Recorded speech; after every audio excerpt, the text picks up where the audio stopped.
15 दिसंबर को श्रीलंका के अशोक वाटिका से जो राम राज्य युवा यात्रा शुरू हुई थी, वो अपनी मंजिल की ओर पहुंच चुकी है। प्रभु श्री राम के वनवासी जीवन के 300 से ज्यादा तीर्थों से गुजरते हुए राम राज्य युवा यात्रा ने आज प्रभु श्री राम की नगरी अयोध्या धाम में प्रवेश किया।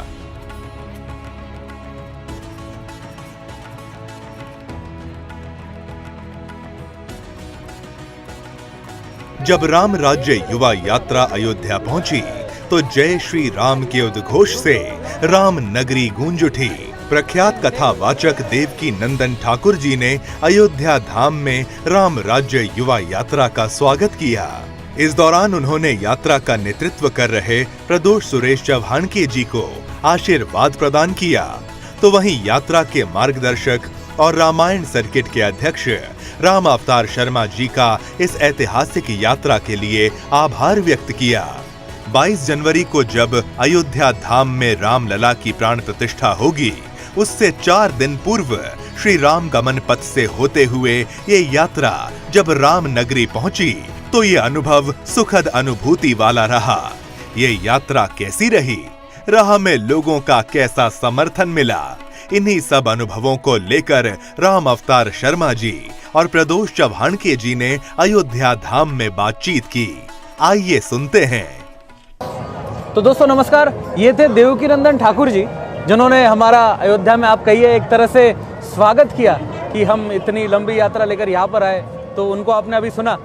तो महाराज जी, इस वक्त मैं कहूँगा हिंदुस्तान के सबसे प्रमुख केंद्र पर खड़े हैं। ये है राम की पैड़ी और यहीं पर मीडिया का जमावड़ा भी यहीं पर लगा हुआ है। सारे लोग भी यहीं पर है, सारे वीवीआईपी भी यहीं पर है और ये सरयू नदी का तट है। और ये पीछे जो आप देख सकते हैं, ये जो पूरी लेजर शो चल रहा है, ये अभी चालू होगा। अभी लेजर शो की प्रिपरेशन हो रही है और यहीं पर हम खड़े हुए हैं। यात्रा हम लेकर यहाँ पे आ गए हैं। दोनों पादुकाएं, श्री राम जी की पादुका और सीताराम जी के दोनों के चरण चिन्ह हमारे साथ है। जी पहले आप शुरू करिए, आपको कैसा लग रहा है? मुझे तो ऐसा लगा, आपने कहा ये भारत की आज सबसे बड़ी एक तरह से केंद्र है। प्रदोष जी, भारत का नहीं, मैं तो समझता हूँ आज की तारीख में ये विश्व का सबसे बड़ा केंद्र है। और जिस तरह से हमारी यात्रा में लाखों लाख लोग जुड़े, बिल्कुल करोड़ों लोग हमारे YouTube चैनल के माध्यम से, हमारे चैनल के माध्यम से, सुदर्शन चैनल के माध्यम से जुड़े, करोड़ों की संख्या में जो लोग जुड़े हैं, हमने इस यात्रा के माध्यम से जो संदेश जन जन को दिया, मुझे नहीं लगता कि इससे बड़ा काम कोई हो सकता है। तो मित्रों, 10,000 किलोमीटर की यात्रा, वैसे देखा जाए तो 10,000 किलोमीटर से ज़्यादा ही हो गया, बट हमने बोला था कि 10,000 की यात्रा करेंगे। और जब हम श्रीलंका से निकले थे, अशोक वाटिका से निकले थे, फिर हमने वहाँ पे जो सीता एलिया है, वहाँ पे पूरे जितने मंदिर थे वहाँ से हमने शुरू किया, वहाँ पे जो तीर्थ थे वो किए। फिर जब हम हिंदुस्तान में मदुरई में आए तो वो हमारे लिए पहला कार्यक्रम था। और फिर उसके बाद हम अगले दिन रामेश्वरम गए। रामेश्वरम से फिर हम धनुषकोटी से हमने कार्यक्रम शुरू किया। तो जब वहाँ से यहाँ तक आए तो आप समझिए 550 से अधिक कार्यक्रम हमने इन 10,000 किलोमीटर लंबी की जो यात्रा है इसमें अब तक करे हैं। करोड़ों लोगों से हमने मिला। और शुरू में जो युवा कम थे, जब यात्रा का प्रचार प्रसार और बढ़ा तब युवा अपने आप बढ़ता गया। जब हम धीरे धीरे तमिलनाडु क्रॉस करके कर्नाटका में आने लगे तो अपने आप युवा, आप देख रहे थे, आपने भी मुझे बोला कि देखो युवा जो पहले कम था वो अब अपने आप ज़्यादा लगने लग रहा है। अब एक बात बताएं आपको, इसमें छत्तीसगढ़ में, हाँ, उड़ीसा में, मध्य प्रदेश में जिस तरह से युवा टूट के साथ, तो जहाँ तक मेरा अनुमान है 75 से 80% लोग युवा ही जुड़े और प्रॉपर सुनते थे। मतलब जब महाराज जी बोलते थे या मैं बोलता था तो प्रॉपर वो सुनते थे। उसके बाद मेरे को जब मतलब हम भाषण खत्म करते थे, हमारा ये खत्म करते थे, तो जब सब कार्यक्रम हो जाता था तो आके मेरे साथ 1-1, 2-2 घंटे बैठे रहते थे, पूछते थे कि आप कैसे कर रहे हैं, आगे क्या रहेगा और हम क्या करें।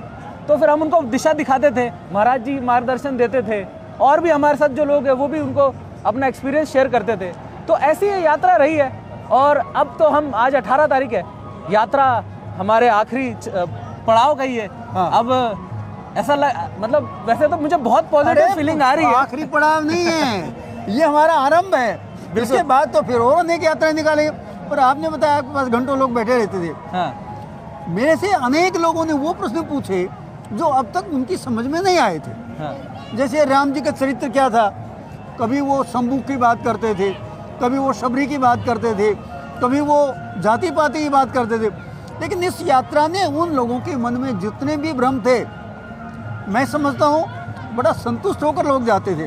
और एक बात और बताएं, फोटो साथ लेने की कितना क्रेज था। बिल्कुल बिल्कुल। एक एक आदमी आकर एक एक दिन मेरे साथ अलग, मेरे साथ अलग, और सैकड़ों की संख्या में। हमारा तो बहुत सारा समय तो फोटो देने में ही लग गया। हाँ यानी वो केवल ये यात्रा समाप्त तो नहीं हुई, जिस तरह से उन्होंने फोटोग्राफी की, हमारी बातें रिकॉर्ड की, उससे लगता है वो बहुत लंबी अवधि तक स्वयं उसका लाभ लेंगे और अपने और मित्रों को भी लाभ देंगे। एक बात मुझे अभी याद आई, देखिए राम राज्य की बात करें और जिस राजा ने सबसे अधिक राम राज्य के लिए काम किया उसका नाम ना ले ऐसा हो नहीं सकता। तो उनकी भूमि यानी छत्रपति शिवाजी महाराज की भूमि महाराष्ट्र में ये यात्रा सबसे अधिक दिन रही, क्योंकि वहां पर तो वैसे भी पंचवटी और बाकी जो क्षेत्र तीर्थ है हमारे, सब मेन प्रमुख तीर्थ तो महाराष्ट्र में अधिकतर रहे। तो वहां पर भी एक अलग ही उत्साह था युवा में। मतलब जब हमने शुरू किया था, हम नलदुर्ग से हमने महाराष्ट्र में एंटर किया था, फिर हम उसके बाद नगर गए, नगर के बाद नासिक गए, नासिक के बाद हमारे गृह क्षेत्र में थे, शिरडी में थे, शिरडी के जो क्षेत्र पड़ता है वहाँ थे। उसके बाद हम संभाजी नगर गए, जहाँ पे मुझे लगता है पूरे यात्रा का सबसे बड़ा कार्यक्रम संभाजी नगर में हुआ, क्योंकि वहाँ तो होना ही चाहिए। उसमें तो कम से कम 10 लाख लोग थे। बिल्कुल, वो कार्यक्रम मतलब बहुत ही अच्छा था और वहीं पर सबसे अधिक युवा था। और मतलब जो हमने बात करी उसके बाद रात के 3 बजे तक हम लोगों के बीच में बैठे हुए थे कि सब पूछ रहे थे कि कैसे करना है, जो मैंने आपको बताया था कि मार्गदर्शन भी मांग रहे थे महाराज जी का और मेरा साथ दे रहे थे। और ऐसी रही यात्रा। फिर उसके बाद हम महाराष्ट्र के बाद हम पहुंचे छत्तीसगढ़। छत्तीसगढ़ में आप अपना एक्सपीरियंस बताइए। छत्तीसगढ़ में तो ऐसा लगा, लोगों को लग रहा है राम जी स्वयं आ गए। यानी जिस तरह से लोगों में उमंग था, जिस तरह का उत्साह था और जिस तरह से चरण पादुकाओं को अपना माथा नवाने के लिए लोग एक से एक आगे बढ़ के आ रहे थे। और एक बात और बताएं, छत्तीसगढ़ के लोग जितने अनुशासित हैं वो बड़ा प्रशंसा की बात। आप देखिए, हम चरण पादुका रख देते थे और घंटों लाइन लगी रहती थी। हम भी सोचते थे हमें देर हो गई है, देर हो गई है, बट कोई अनुशासन तो होता नहीं था। बिल्कुल लाइन में चल के, उनका ये मानना पड़ेगा। और हमारे वनवासी भाइयों को तो ऐसे ही बदनाम किया हुआ है महाराज जी। वनवासियों में तो जितनी राम के प्रति श्रद्धा है। अरे भाई साहब, मैं बताऊं सच सच, जब हम उनके पास बात करते हैं तो कभी कभी हमें शर्म आने लगती है कि हम राम जी के उतना निकट नहीं है। हम चाहे कितने भव्य मंदिर बना लें, चाहे कितना ही भव्य आयोजन कर लें, लेकिन जो श्रद्धा वनवासियों में, यानी उनके पास मंदिर कैसे हैं। और मंदिर में भी जब हम गए थे उनके, तो उन्होंने उनको देने को प्रसाद में कुछ था नहीं उनके पास, है ना स्वागत के लिए कुछ था। तो उन्होंने उनके जो मतलब पेड़ में, जंगली पेड़ जो उसके जो फूल थे वो उन्होंने निकाल के दिए और वो हमें दिया। तो वो हमें अलग ही वो होता था। और एक चीज आपने देखी कि ग्रामीण में जो श्री राम जी की श्रद्धा है, भक्ति है, वो बहुत ऊपर है। शहरीकरण जहाँ पे ज्यादा हुआ है उस भाग से ज्यादा ग्रामीण में श्री राम जी का जो भक्ति है जो वो ज्यादा है। तो एक और किस्सा लोनार का मुझे याद है। हम रात के 12 बजे लोनार महाराष्ट्र में, जहाँ पर वो झील है जो उल्कापिंडू के गिरने के कारण बनी थी, तो वहाँ पर हम रात में 12-1 बजे पहुँचे। तो रास्ते में कम से कम 20 गांव पड़ते हैं। तो 20 के 20 गांव को खबर हो गया था कि हम पहुँच रहे हैं, जबकि हमने ज़्यादा लोगों को खबर नहीं दी थी क्योंकि सुबह कार्यक्रम हमें करना था। तो हम वहाँ पहुँचे और पहले गाँव में हमारा रास्ता एक तरह से उन्होंने ब्लॉक कर दिया। ब्लॉक क्या किया, मतलब उन्होंने श्रद्धा, एकदम श्रद्धा के भाव से उन्होंने हमें रोका और हम दर्शन पादुकाओं का किया। और ऐसे करते करते 20 के 20 गांव रात के 3:30 बजे तक हम, जहाँ पर हमारा विश्राम था, वहाँ पर हम पहुँच पाए। तो 3 घंटे हमें बस 3 किलोमीटर के जो उसमें 20 गांव पड़ते हैं वहाँ पर लगे थे। तो ये श्रद्धा थी। और वहाँ पे मतलब जो स्ट्रीट थी, सड़क थी, वहाँ पर स्ट्रीट लाइट तक नहीं थी।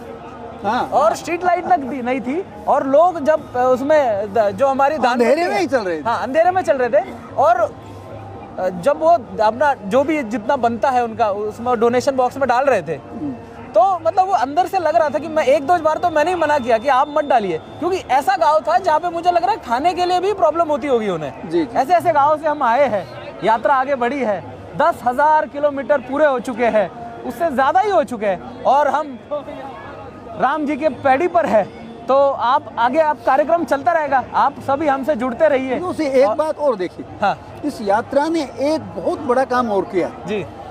इस यात्रा ने जो हमारे 290 स्थल हैं हाँ श्री राम की यात्रा जी। के, अब तक वो उपेक्षित थे, हाँ उनको कोई जानता नहीं था, बिल्कुल। उनका विकास नहीं हो रहा था। लेकिन इस यात्रा के बाद अधिकारियों का भी, राजनेताओं का भी और ग्रामीणों का भी एक तरह से संकल्प हुआ है कि हम इन स्थलों का संरक्षण करेंगे और इन स्थलों के माध्यम से हम राज्य की जो हमारी सोच है हम उसको आगे बढ़ाएंगे।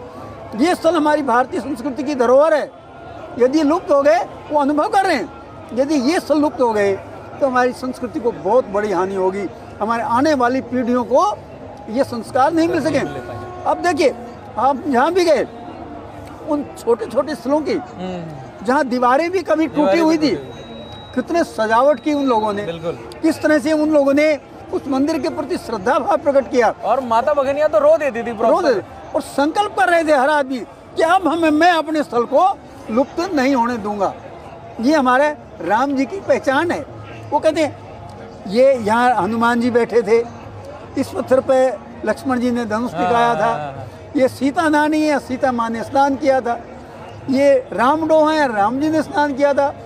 आप देखिए कितनी सारी सीता मढ़ियाँ एक लाइन में मिली है, कितनी सारी सीता रसोई जहाँ सीता माँ ने भोजन किया वो। और एक और बहुत बड़ी बात, जो ये जो कुछ विभिन्न प्रकार के लोग हैं